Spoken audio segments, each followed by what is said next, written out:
प्राचीन भारतीय संस्कृति और दर्शन। आज का विषय है हमारा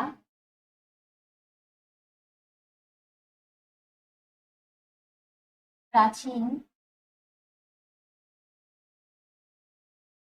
भारतीय संस्कृति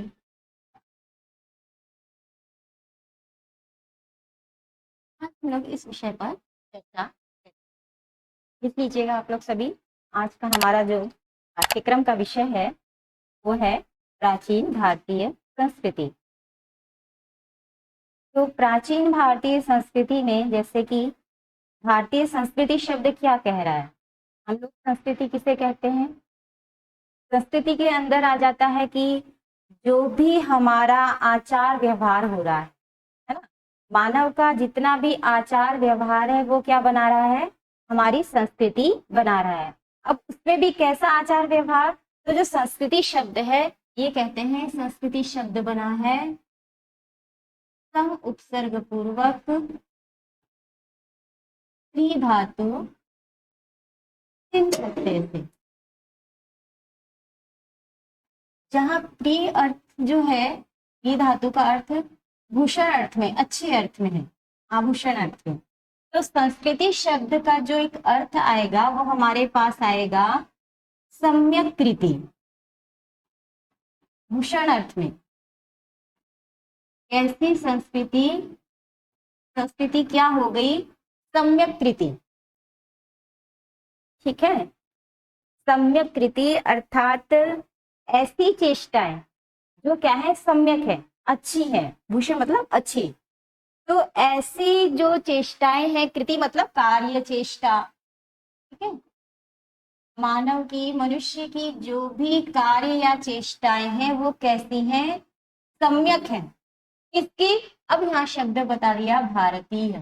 तो हम लोग जो भारतीय हैं, हमारे भारतीयों की सम्यक कृति मतलब अच्छी चेष्टाएं, उचित चेष्टाएं, योग्य चेष्टाएं क्या है, वही हमारी क्या है, संस्कृति है। ठीक है, समझ में आ गया? तो इसको हमको बस इसी संदर्भ में हमको देखना है कि सम्यक कृति यानी कि हमारा जो भारतीय समाज है उसके अंदर हमें जो जो भी सम्यक अच्छी चेष्टाएं दिखाई दे रही हैं वो हमारी संस्कृति को बता रही हैं। या कह सकते हैं कि हम जो जो अच्छा व्यवहार कर रहे हैं वो हम क्या कर रहे हैं, अपनी संस्कृति को बना रहे हैं, दिखा रहे हैं। तो ये हमारी भारतीय संस्कृति की पहचान है। और कहा भी गया है कि जो मानवीय मूल्य हैं, जो आदर्श हैं, वो क्या करते हैं, भारतीय संस्कृति को बनाते हैं, दिखाते हैं। तो हमारे शास्त्रों में, ग्रंथों में जो भारतीय संस्कृति का वर्णन मिलता है तो उसमें यही कहा गया है। फिर अगर हम देखते हैं अदर संस्कृति से, विदेशी संस्कृति से भारतीय संस्कृति को देखते हैं तो हमको एक अंतर पता चलता है कि भारतीय संस्कृति का जो उद्देश्य है वो उद्देश्य क्या है कि हम लोगों को, आप लोगों ने भी देखा होगा कि शुरू से ही, बचपन से ही माता पिता इस तरह का व्यवहार सिखाते कि हम दूसरों की सेवा करें, हम कभी दूसरों को कष्ट न दे। तो ये भारतीय संस्कृति का हमारा क्या हो जाता है, एक तरह से मूल उद्देश्य हो जाता है क्या, कि हम दूसरों की सेवा करें, यानी कि पर सेवा। ये हमारी संस्कृति का एक उद्देश्य हो जाता है, पर सेवा या परमार्थ, दूसरों के सुख के लिए, दूसरों के अच्छे के लिए हम लोग क्या करते हैं, शुरू से ही इस तरह का हमारा व्यवहार देखने को मिलता है। और ये इसलिए भी देखा जाता है कि विद्वानों ने जो भारतीय संस्कृति की कसौटी माना है उसके अंतर्गत हमारी भारतीय संस्कृति को बहुत ही सर्वश्रेष्ठ माना जाता है। उसका रीजन भी यही है कि पर सेवा परमार्थ, इसके चलते क्या होता है, हमारा जो भारतीय मनुष्यों का जो विकास है, कैसा विकास, मानसिक विकास,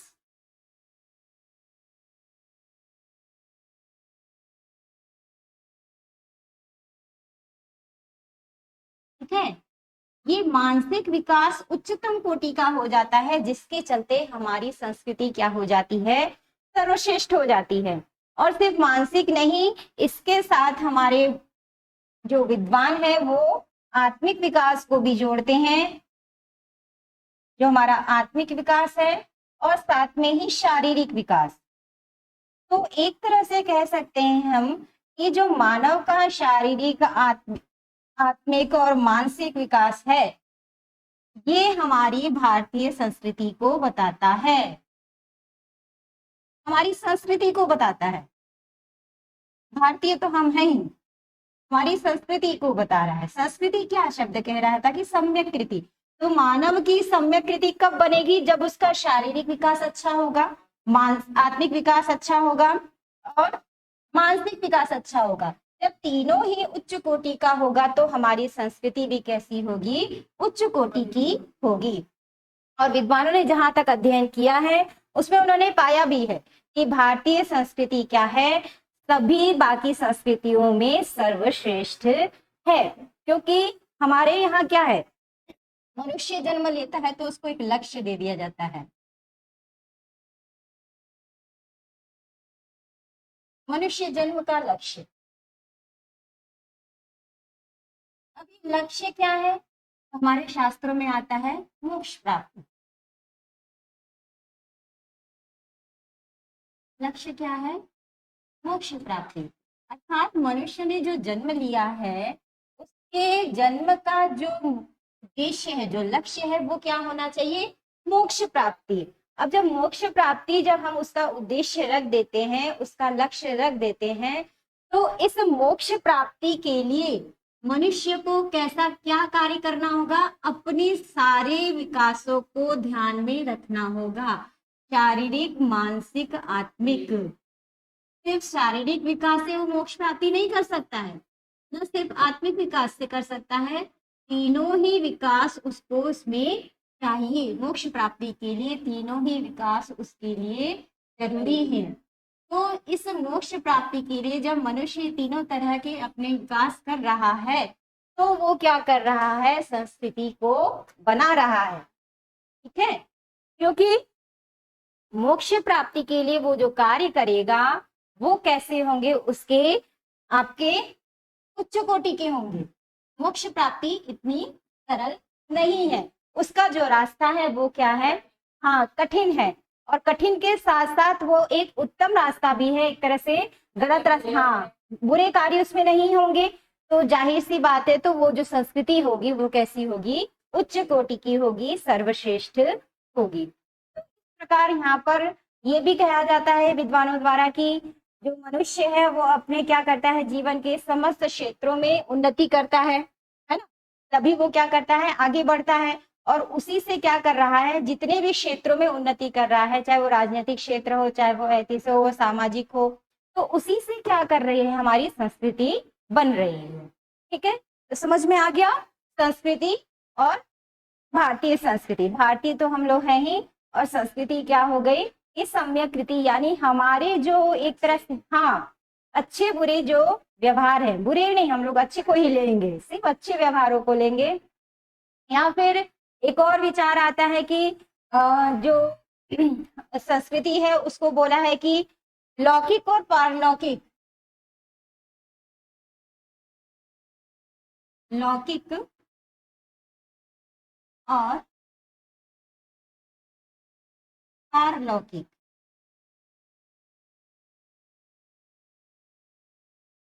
लौकिक और पारलौकिक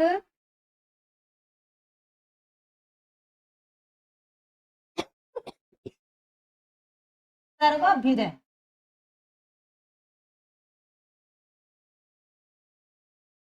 सर्वाभ्युदय के अनुकूल जो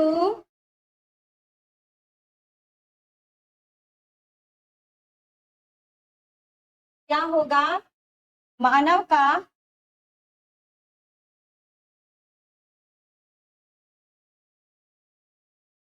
आचार विचार होगा, मानव का आचार विचार, वही क्या है? संस्कृति। ठीक है, आगे बात, लौकिक भी बोल रहा है, पारलौकिक भी बोल रहा है, यानी कि सिर्फ आत्मिक भी नहीं कह रहा है कि सिर्फ पारलौकिक ही आपको अभ्युदय करना है। सिर्फ उन्नति किसकी है?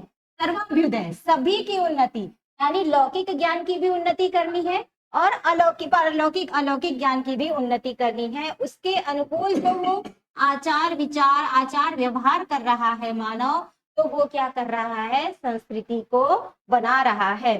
फिर कहा भी जाता है कि संस्कृति क्या है, जो आचार विचार का ही दूसरा नाम है। हम यहाँ पर ये भी कह सकते हैं कि आचार विचार का दूसरा नाम ही क्या है, संस्कृति है। आचार विचार का दूसरा नाम,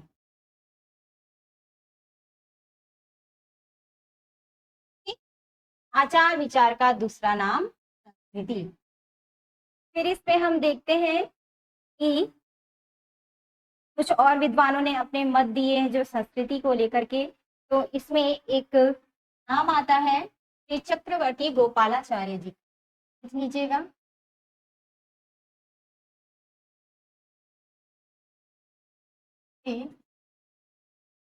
चक्रवर्ती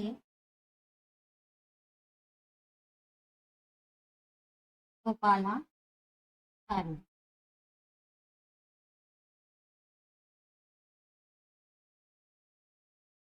श्री चक्रवर्ती गोपालाचार्य जी के अनुसार ये कहते हैं कि संस्कृति क्या है, किसी भी जाति, किसी भी जाति अथवा राष्ट्र के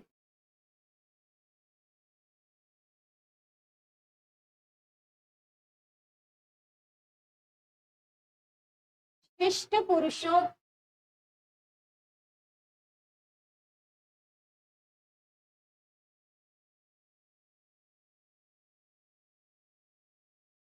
में विचार, वाणी एवं क्रिया का,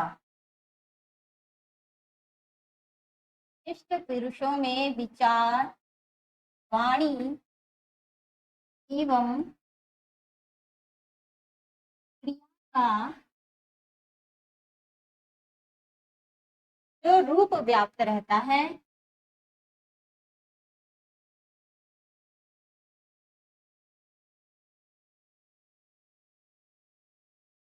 उसी का नाम संस्कृति है।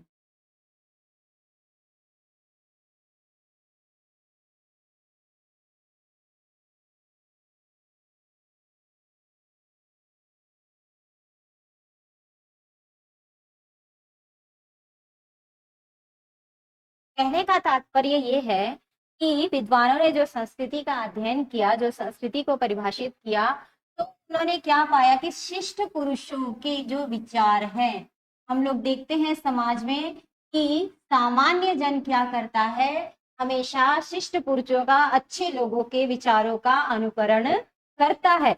तो जो संस्कृति बन रही है वो किससे बन रही है एक्चुअली, जो शिष्ट पुरुष हैं, जो सज्जन पुरुष हैं, जो अच्छे व्यक्ति हैं, उनके जो विचार हैं, उनकी जो वाणी है, उनकी जो क्रिया है, उन्होंने जो कर्म कर दिए हैं, उनको जो व्याप्त रहता है समाज में, जो दिखाई देते हैं, उनके विचार, उनकी जो बातें, उनकी जो क्रियाएं, उसी से क्या होती है, हमारी संस्कृति बनती जाती है। क्योंकि सामान्य जन क्या करता है, शिष्ट पुरुषों का अनुकरण करता है, तो वो क्या होता है, संस्कृति स्थिर होती जाती है, वो एक तरह से बनती जाती है। तो संस्कृति जो दिखाई दे रही है हमें, वो एक तरह से जो सम्यक कृति के रूप में हम देख रहे हैं, तो सम्यक कृतियां कौन बना रहे हैं, जो शिष्ट पुरुष हैं, जो शिष्ट पुरुष हैं, जो अच्छे व्यक्ति हैं, जो विद्वान व्यक्ति हैं, जो सज्जन व्यक्ति हैं, किसी भी जाति के हो चाहे या राष्ट्र के, किसी भी राष्ट्र की संस्कृति किससे बन रही है, उनमें रहने वाले शिष्ट पुरुषों के विचारों,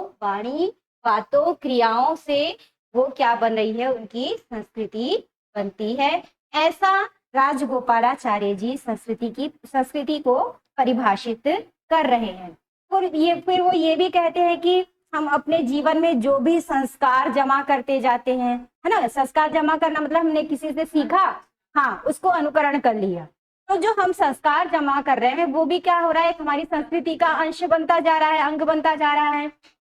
और फिर वो क्या होता है, हम लोग उस संस्कार को छोड़ भी जाते हैं, मरने के बाद वो यहीं रह जाते हैं, हमारे बाद लोग उसका अनुकरण करते हैं, तो वो भावी पीढ़ियों के लिए भी क्या हो जाता है, एक विरासत के रूप में मिलता जाता है उनको। तो संस्कृति इसी प्रकार क्या है, स्टार्टिंग से चली आ रही है। तो स्टार्टिंग में जिस प्रकार से व्यवहार बनाए थे शिष्ट लोगों ने, उसी से भारतीय संस्कृति बनी है और वही अभी चलती आ रही है। तो भारतीय संस्कृति को मुझे लगता है ये शब्द समझ में आ गया होगा, संस्कृति और भारतीय संस्कृति। तो संस्कृति में हम लोगों ने समझा कि सम्यक कृति क्या है, भारत की सम्यक कृति।